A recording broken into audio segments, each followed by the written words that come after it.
Kasako Media, tunaangazia maisha, tunaandika kesho. Kocha wa Arsenal Mikel Arteta ameanza kuingiwa na wasiwasi kutokana na kuongezeka kwa majeruhi ndani ya kikosi cha Arsenal, hali inayoweza kuathiri ndoto yao ya kutoa mataji manne msimu huu licha ya ushindi wa mabao 4-0 dhidi ya Wigan Athletic katika FA Cup. Kukosekana kwa wachezaji muhimu kunatoa changamoto kubwa kwa benchi la ufundi katika kupanga kikosi chenye ushindani kwenye kila mashindano.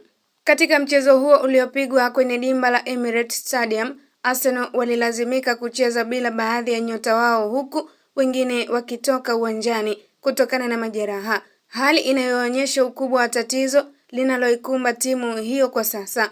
Orodha ya majeruhi inaendelea kuongezeka na kupunguza chaguo la Arteta katika kupanga kikosi chenye uwiano mzuri. Pamoja na changamoto hizo, Arsenal bado wanaendelea kufanya vizuri kwenye mashindano makubwa. Wanaongoza Premier League, wamefuzu hatua ya 16 bora ya UEFA Champions League na wanatarajia kucheza fainali ya EFL Cup dhidi ya Manchester City, jambo linaloonyesha uimara wa kikosi hicho licha ya mapungufu yaliyopo.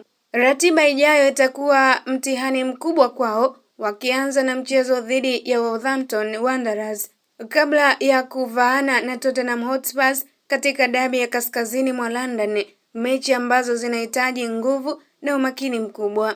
Licha ya wimbo wa majeraha, ushindi dhidi ya Wigan umeonyesha kuwa timu bado ina makali na uwezo wa kushambulia kwa kiasi na ufanisi, jambo linaloipa morali kubwa kuelekea kwenye mchezo mwingine muhimu.